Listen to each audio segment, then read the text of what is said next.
Welcome aspirants. आज के इस वीडियो में हम बात करने वाले हैं 5 ईयर प्लान ऑफ इंडिया के बारे में, जो एग्जाम पॉइंट ऑफ व्यू से बहुत ही ज़्यादा इंपॉर्टेंट टॉपिक है। तो इस वीडियो में आप सीखेंगे 5 ईयर प्लान क्या होता है, इंडिया का फर्स्ट 5 ईयर प्लान कब स्टार्ट हुआ था, हर प्लान का मेन फोकस और ऑब्जेक्टिव क्या था, और साथ ही एग्जाम में बार बार पूछे जाने वाले फैक्ट्स। तो चाहे आप एसएससी, यूपीएससी, बैंकिंग, रेलवे या किसी भी स्टेट पीसीएस की प्रिपरेशन कर रहे हो, ये टॉपिक आपके लिए स्टैटिक पॉइंट ऑफ व्यू और इकोनॉमी दोनों को स्ट्रॉन्ग करने के लिए काफ़ी हेल्पफुल होगा। तो चलिए, without wasting much of our time, शुरू करते हैं अपना सेशन। First of all, 5 year plan क्या होता है? 5 ईयर प्लान का मतलब क्या है? तो इसको सिंपल भाषा में हम देखेंगे क्या होता है। ये गवर्नमेंट के 5 साल का इकोनॉमिक डेवलपमेंट प्लान है। ये 5 ईयर प्लान, इसका एम क्या है? Growth plus development plus social welfare, तीनों। प्लानिंग कमीशन के द्वारा ये शुरू किया गया था। कब? 1950 में। फर्स्ट चेयरमैन इसके थे जवाहरलाल नेहरू जी। रोल क्या है? 5 ईयर प्लान बनाना और इम्प्लीमेंट करना। ठीक है।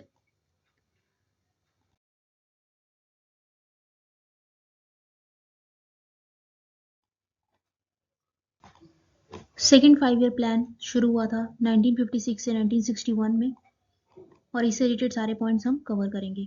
ड्यूरेशन 56 से 61। सेकेंड 5 ईयर प्लान, उस समय भी प्राइम मिनिस्टर जवाहरलाल नेहरू थे। Planning commission in charge of implementation. इसका main objective, very important, is for rapid industrialization, heavy industries को डेवलप करके सेल्फ रिलायंट इकोनॉमी बनाना। सेकेंड 5 ईयर प्लान का मेन फोकस था हेवी इंडस्ट्रीज, और ये बेस था किस पे? महलनोबिस मॉडल पे। इसके आर्किटेक्ट पीसी महलनोबिस थे, जिन्होंने फोकस किया था कैपिटल गुड्स इंडस्ट्री को for long term growth. All right. बाकी कोर फोकस एरिया था हेवी एंड बेसिक इंडस्ट्री, जैसे steel, coal, cement, machinery. Public sector expansion, industries infrastructure development and reduction in import. Major industrial project जो कि second 5 year plan में बना था, very very important question this, ये पूछा जाता है बार बार। कौन से प्रोजेक्ट्स लगे थे सेकेंड 5 ईयर प्लान में और कहाँ लगे थे? Bhilai Chhattisgarh, Durgapur steel plant west Bengal, Rourkela steel plant Orissa. Very very important this point is. Then will move to heavy electricals and machine tools factories. Financial growth इस पे कितना हुआ था?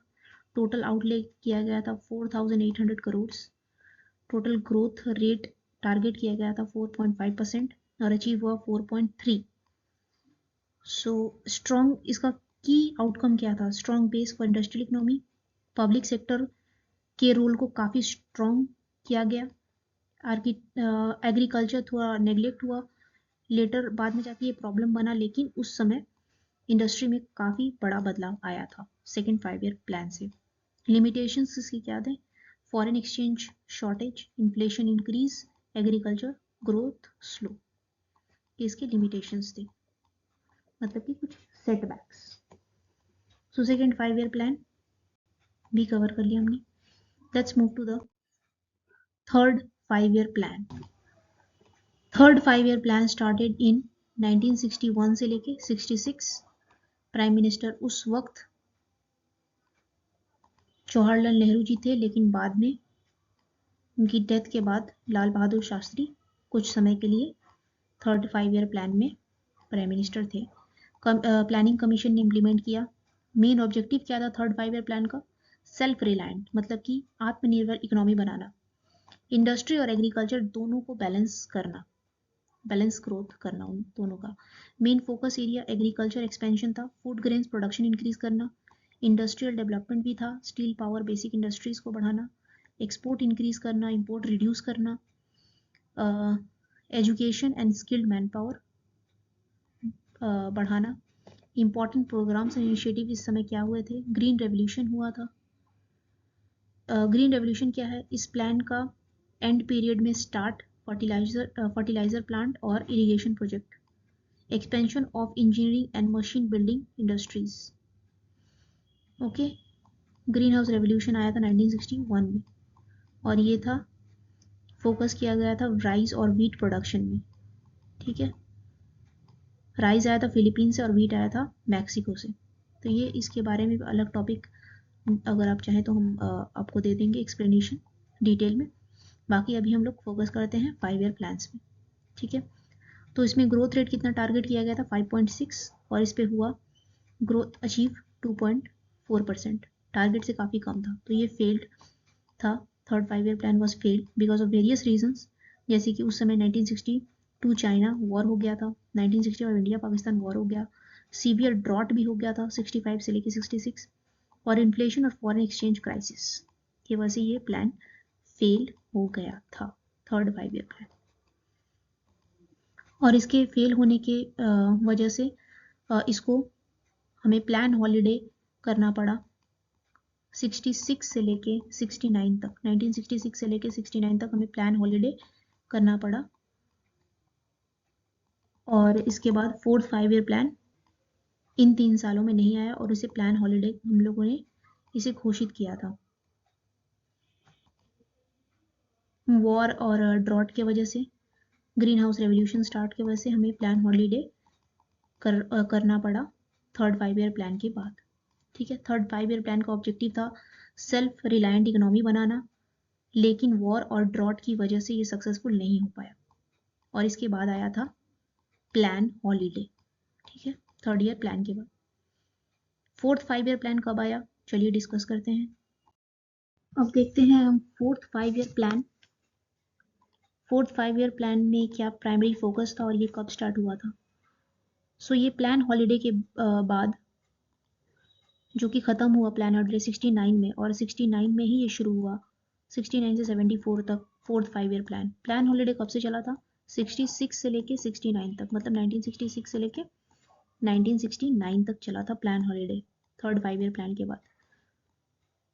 उसके बाद आया fourth 5 year plan, Indira Gandhi ने शुरू किया। किसका मेन फोकस था, growth with stability, economic self reliant, reduce economic inequality, सारे मेन फोकस थे। इसमें टोटल आउटले कितना लगा था 15,900 करोड़। टारगेट क्या था ग्रोथ का 5.7%, और अचीव्ड कितना हुआ 3.3%। ठीक है, सो इसमें गरीबी हटाओ स्लोगन इसमें आया था, लेकिन मेन फोकस इसमें नहीं था। मेन फोकस गरीबी हटाओ का फिफ्थ 5 ईयर प्लान में था। इसका मेन फोकस था agriculture development, industrial growth, import substitution मतलब इंपोर्ट कम करना, price stability and inflation control. Alright, important policy क्या क्या हुए थे इसमें, 14 बैंक्स को नेशनलाइज किया गया था फोर्थ 5 ईयर प्लान के टाइम पे 1969 में। ग्रीन रेवोल्यूशन का एक्सपेंशन हुआ, public distribution system PDS strengthen किया गया, रीजनल बैलेंस पे फोकस किया गया था। ऑलराइट, मेजर प्रॉब्लम आए थे इसमें फोर्थ 5 ईयर प्लान में कि उसी वक्त 71 में इंडिया पाकिस्तान वॉर शुरू हो गया, रिफ्यूजी क्राइसिस शुरू हो गए, इन्फ्लेशन में फिजिकल स्ट्रेस शुरू हो गया। सो फोर्थ 5 ईयर प्लान का फोकस ग्रोथ विद स्टेबिलिटी और सेल्फ रिलायंस पर था, और इसी दौरान बैंक को भी नेशनलाइज किया गया। So these are all important points related fourth 5 year plan. चलिए चलते हैं फिफ्थ 5 ईयर प्लान पे। फिफ्थ 5 ईयर प्लान स्टार्ट हुआ 1974 से लेके 79 तक। इस समय के प्रधानमंत्री थी इंदिरा गांधी जी, और इसी में फेमस स्लोगन दिया गया था गरीबी हटाओ, पॉवर्टी रिमूवल का। वेरी इंपॉर्टेंट, पूछा जाता है कि गरीबी हटाओ नारा कौन से 5 ईयर प्लान में दिया गया था, काफ़ी बार आया है एग्जाम में, तो याद रखिएगा फिफ्थ 5 ईयर प्लान में नारा दिया गया था। Employment generation, self reliance, minimum needs for people. Focus rural development पे था, एम्प्लॉयमेंट प्रोग्राम्स में था, एग्रीकल्चर और स्मॉल इंडस्ट्रीज पे था, और पब्लिक डिस्ट्रीब्यूशन सिस्टम पे था।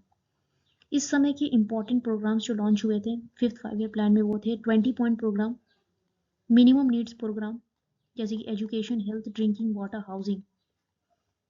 इकोनॉमिक एंड पॉलिटिकल बैकग्राउंड इसमें था, ऑयल क्राइसिस आया था इन्फ्लेशन इंक्रीज करने के लिए, इकोनॉमिक इंस्टेबिलिटी हुआ, हाई प्राइजेस हुए, प्लान टर्मिनेट कर दिया गया 1978 में फिफ्थ 5 ईयर प्लान, क्योंकि बीच में ही जनता पार्टी की गवर्नमेंट आ गई थी और इसे उन्होंने रिप्लेस कर दिया इसे रोलिंग प्लान से 78 से लेके 80 तक। ऑलराइट, फिफ्थ 5 ईयर प्लान को बीच में ही ख़त्म करना पड़ा क्योंकि बीच में ही कांग्रेस की गवर्नमेंट चली गई थी और जनता पार्टी की गवर्नमेंट आ गई थी मोरारजी देसाई की, जिन्होंने 5 ईयर प्लान को ना चलाकर रोलिंग प्लान अपना ही 1 साल का शुरू किया 78 से लेके 80 तक। ठीक है, सो इसका टोटल आउटलेट 39,000 करोड़ था, टारगेट था 4.4% और अचीव हुआ था 5%, better than the target. So it was a basically successful plan. इसको बीच में ही खत्म कर दिया गया लेकिन फिर भी ये एक सक्सेसफुल 5 ईयर प्लान था, फिफ्थ 5 ईयर प्लान। ऑलराइट, बाकी बीच में जो रोलिंग प्लान आया था उसको भी हम लोग डिस्कस करेंगे। बीच में ही जो था फिफ्थ 5 ईयर प्लान खत्म कर दिया गया और इंदिरा गांधी की गवर्नमेंट चली गई थी और बीच में जो इलेक्शन के बाद मोरारजी देसाई जी की जनता पार्टी की गवर्नमेंट आ गई और इन्होंने अपना ही प्लान रोलिंग प्लान शुरू किया। वो प्लान 1-1 साल का रहता था। ठीक है, 5 ईयर प्लान जैसा 5 साल का नहीं 1 साल का होता था, जो कि शुरू किया गया 78 में। ये क्या है, एक फ्लेक्सिबल प्लानिंग सिस्टम है जिसमें प्लान हर साल रिव्यू और रिवाइज होता है। फिक्स 5 ईयर प्लान जैसा कुछ नहीं होता इसमें। सो इसको स्टार्ट 78 से लेकर 80 तक किया गया जनता पार्टी द्वारा। प्राइम मिनिस्टर थे मोरारजी देसाई और रिप्लेस किया गया था फिफ्थ 5 ईयर प्लान को, जो कि 5 ईयर कंप्लीट नहीं होने दिया उसका।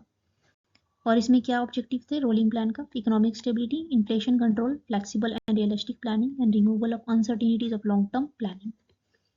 सो this are the rolling plan objectives. Key features क्या थे रोलिंग प्लान के? 3 लेवल ऑफ प्लानिंग हुआ था उसमें, जैसे कि current year plan, medium term plan और long term plan. Current year मतलब 1 साल का प्लान करके चलते थे और मीडियम मतलब 3 से 4 ईयर का प्लानिंग और लॉन्ग टर्म मतलब 10 से 20 ईयर्स की प्लानिंग। और इसमें टारगेट और आउटले हर साल रिवाइज किया जाता था और रोलिंग प्लान्स को इंट्रोड्यूस किया गया। पहली बात तो ये फिफ्थ ईयर प्लान को ख़त्म कर दिया गया था, इसलिए इंट्रोड्यूस किया गया। और इकोनॉमिक अनसर्टेनिबिलिटी भी बढ़ रही थी, अनस्टेबिलिटी बढ़ रही थी, ऑयल क्राइसिस, इन्फ्लेशन बढ़ रहा था, सो रोलिंग प्लान लाना ज़रूरी था। फिक्स्ड प्लान्स रियलिस्टिक नहीं लग रहे थे, तो रोलिंग प्लान जितनी जल्दी आया उतनी जल्दी ये ख़त्म भी हो गया, क्योंकि 1978 से 1980 तक ही जनता पार्टी की गवर्नमेंट थी।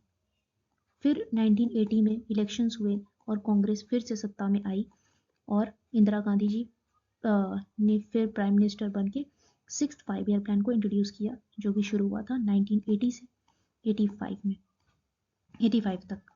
ऑल राइट, सो रोलिंग प्लान ख़त्म हो गया बहुत ही जल्द। तो चलिए देखते हैं सिक्स्थ 5 ईयर प्लान में क्या इंपॉर्टेंट फीचर्स हैं। सिक्स्थ 5 ईयर प्लान जैसे कि रोलिंग प्लान ख़त्म करके आया 80 से 85 में, इंदिरा गांधी जी फिर प्राइम मिनिस्टर बन के इस प्लान को इन्होंने रिवाइव किया था और ये शुरू हुआ था रोलिंग प्लान के बाद। मेन ऑब्जेक्टिव पॉवर्टी रिडक्शन, गरीबी कम करना, growth with stability, technological modernisation, employment generation.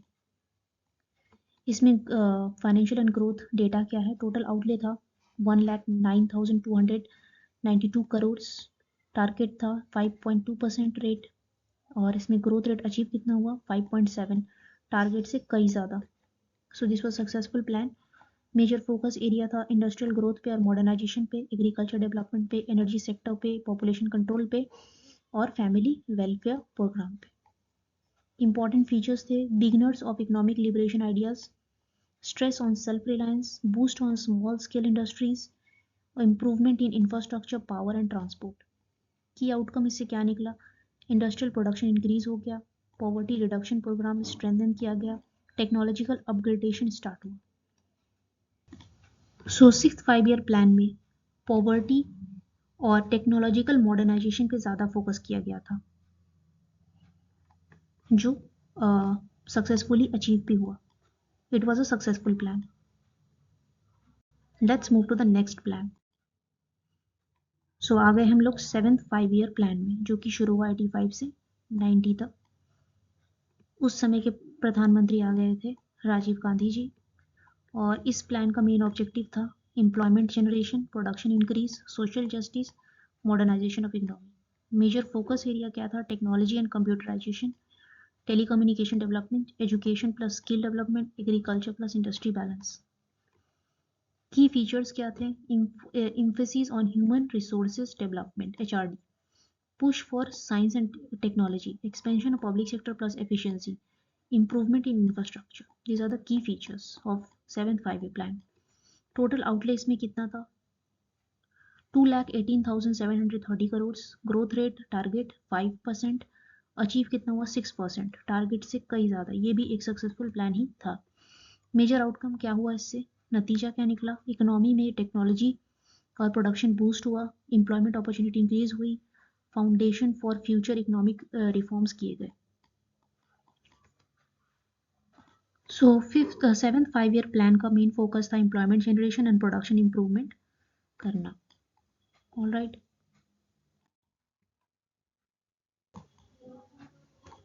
8th 5-year plan कब शुरू हुआ? 1992 से 1997 तक. ठीक है, ये इंडिया का first reform based 5-year plan है. इसका क्या मतलब होता है? इसका ये मतलब होता है कि इकोनॉमी को ग्लोबल मार्केट से जोड़ने का ये पहला प्लानिंग हुआ था. इसी में आया था LPG पॉलिसी. ठीक है, लिबरलाइजेशन, प्राइवेटाइजेशन एंड ग्लोबलाइजेशन. जिसने इंट्रोड्यूस किया वो थे प्राइम मिनिस्टर PV नरसिम्हा जी, और उस टाइम के फाइनेंस मिनिस्टर कौन थे? डॉक्टर मनमोहन सिंह जी. और इसका main objective high economic growth था, लिबरेशन, प्राइवेटाइजेशन, ग्लोबलाइजेशन था, LPG जिसे कहते हैं रिफॉर्म, ह्यूमन रिसोर्सेज डेवलपमेंट था, पॉवर्टी रिडक्शन था. मेन फोकस इकोनॉमिक रिफॉर्म पे था, प्राइवेट सेक्टर पार्टिसिपेशन पे था, डिसइन्वेस्टमेंट ऑफ PSU और एक्सपोर्ट प्रमोशन पे था. की स्ट्रक्चर क्या है इसमें? स्ट्रक्चरल एडजस्टमेंट प्रोग्राम इम्प्लीमेंटेड, जैसे कि मार्केट ओरिएंटेड इकोनॉमी की शुरुआत, reduction in licence permit raj, foreign investment को बूस्ट मिला, FDI जो आज हम लोग काफ़ी इस बारे में चर्चा होती है वो शुरू हुआ था इसी प्लान में, 8th 5-year plan. FDI investment. Total outlay इसमें 4,34,100 करोड़ था. टारगेट 5.6% और अचीव हुआ 6.8. Very very successful plan it was. 8th 5-year plan. 8th 5-year plan LPG reform पे बेस्ड पहला 5-year प्लान था. Alright, so hopefully every points are clear. Let's move to the 9th 5-year plan. 9th 5-year plan कब शुरू हुआ? 1997 से 2002 में. उस time prime minister थे अटल बिहारी वाजपेयी जी. मेन ऑब्जेक्टिव था growth in social justice, economic growth के साथ इक्विटेबल डिस्ट्रीब्यूशन इंश्योर करना. इसमें मेन फोकस एरिया था agriculture and rural development, poverty alleviation, employment generation, human development मतलब हेल्थ और एजुकेशन में development, balance regional development. Key features क्या थे? Emphasis on social sector spending, social sector पे ज़्यादा स्पेंड करना, target programme for SC ST women and children, SC ST और women के लिए, चिल्ड्रन के लिए काफ़ी प्रोग्राम्स लाना. स्ट्रेस ऑन कोऑपरेटिव फेडरेशन मतलब सेंट्रल स्टेट के रोल को बढ़ाना. फाइनेंस एंड ग्रोथ रेट इसमें क्या था? टारगेट था 6.5% और अचीव हुआ था 5.4%. टारगेट से कुछ कम अचीव हुआ. सो टारगेट अचीव क्यों नहीं हुआ था? Because of Asian financial crisis उसी समय हुआ था 1987 में. करगिल वॉर भी उसी समय हो गया था 1989 में. और natural calamities and physical stress की वजह से ये प्लान सक्सेसफुल नहीं हो पाया. 9th 5-year plan. 9th 5-year plan का फोकस तो मेनली था growth with social justice. Right, growth with social justice का इसका थीम था. But it was unfortunately not achieved because of the various reasons like Asian financial crisis, Kargil war and natural calamities and physical stress. All right, let's move to the next plan. Next 5-year plan is 2002 से 2007. 10th 5-year plan. उस समय prime minister अटल बिहारी वाजपेयी थे. बाद में मनमोहन सिंह जी बन गए 2004 में. Alright, बीच में इलेक्शंस के बाद.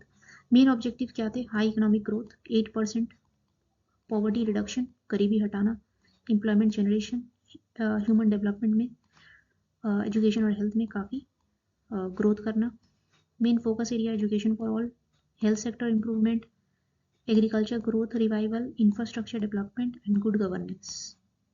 Now you will say good governance day कब मनाया जाता है? All right, और ये किसके बर्थडे पे मनाया जाता है good governance day? Right it in comment section. की फीचर्स क्या थे? Reduction in poverty ratio target and state level reforms. Okay. Financial and growth rate क्या है?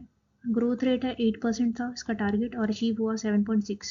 नियर टारगेट अचीव हुआ था न, इसको फेल्ड नहीं कह सकते but it was moderate. Important outcome इससे क्या निकला? नतीजा क्या निकला? लिटरेसी रेट बढ़ा, पॉवर्टी लेवल कम हुआ, strong base for inclusive growth बढ़ा. ऑलराइट. सो इसका जो 10th 5 ईयर प्लान का मेन टारगेट था 8% इकोनॉमिक ग्रोथ और ह्यूमन डेवलपमेंट, जो कि लगभग अचीव हो गया था मॉडरेट लेवल पे. Okay. Then will go to the 11th 5 year plan जो कि शुरू हुआ 2007 से 2012. Doctor Manmohan Singh was a prime minister during that time. Planning commission ने इसे इम्प्लीमेंट किया. मेन थीम था इंक्लूसिव ग्रोथ, ग्रोथ का बेनिफिट सोसाइटी के सब सेक्शन तक पहुंचाना, इसको कहते हैं इंक्लूसिव ग्रोथ. ठीक है. Main focus was education. काफ़ी प्रोग्राम्स आए थे जैसे Sarva Shiksha Abhiyan for higher education expansion. Health पे जैसे नेशनल रूरल हेल्थ मिशन आया था. Skill development, employment, infrastructure development, social justice for SC ST minority women.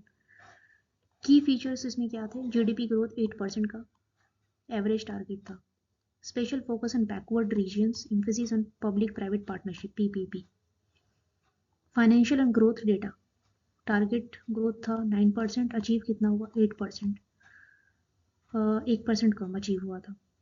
Important outcome इसमें क्या निकला? Education and health spending increase हुआ, इकोनॉमिक अपॉर्चुनिटी बढ़ी, इंफ्रास्ट्रक्चर सेक्टर काफ़ी स्ट्रॉन्ग बना 11th 5 ईयर प्लान में. All right. Inclusive growth was a main target. Then comes the last 5 year plan जो कि 12th 5 ईयर प्लान था. टोटल 12 5 ईयर प्लान आया था 2012 से लेकर 2017. इस समय भी प्रधानमंत्री मनमोहन सिंह जी थे जो कि बीच में जाके 2014 में नरेंद्र मोदी जी आ गए थे. सो इंडिया का लास्ट 5 ईयर प्लान है ये और इसका थीम क्या है? Faster, sustainable and more inclusive growth. All right. और इसके बाद ही प्लानिंग कमीशन को नीति आयोग ने रिप्लेस कर दिया गया. ठीक है. नीति आयोग ने प्लानिंग कमीशन को रिप्लेस कर दिया. ठीक है. और ये लास्ट 5 ईयर प्लान था.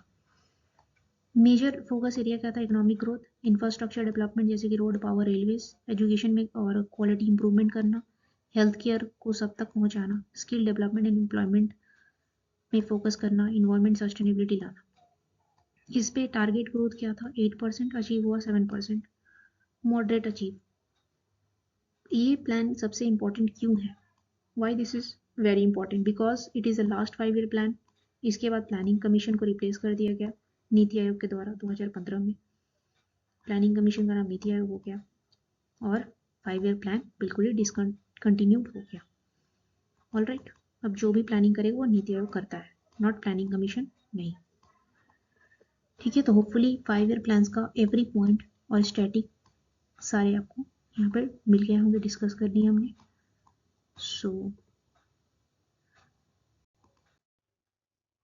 तो आज हमने समझा कि 5 ईयर प्लान कैसे इंडिया के इकोनॉमिक डेवलपमेंट का बैकबोन रहा है और एग्जाम पॉइंट ऑफ व्यू से कौन सा पॉइंट सबसे ज़्यादा इम्पॉर्टेंट है.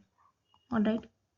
तो अगर आपको ये एक्सप्लेनेशन क्लियर और यूज़फुल लगा हो तो वीडियो को लाइक ज़रूर करें और अपने दोस्तों के साथ शेयर करें जो भी कॉम्पिटिटिव एग्जाम्स की तैयारी कर रहे हैं ताकि उन्हें भी हेल्प मिल सके. मिलते हैं नेक्स्ट वीडियो में एक और हाई स्कोरिंग एग्जाम टॉपिक के साथ. तब तक keep learning, keep growing, and thank you for watching.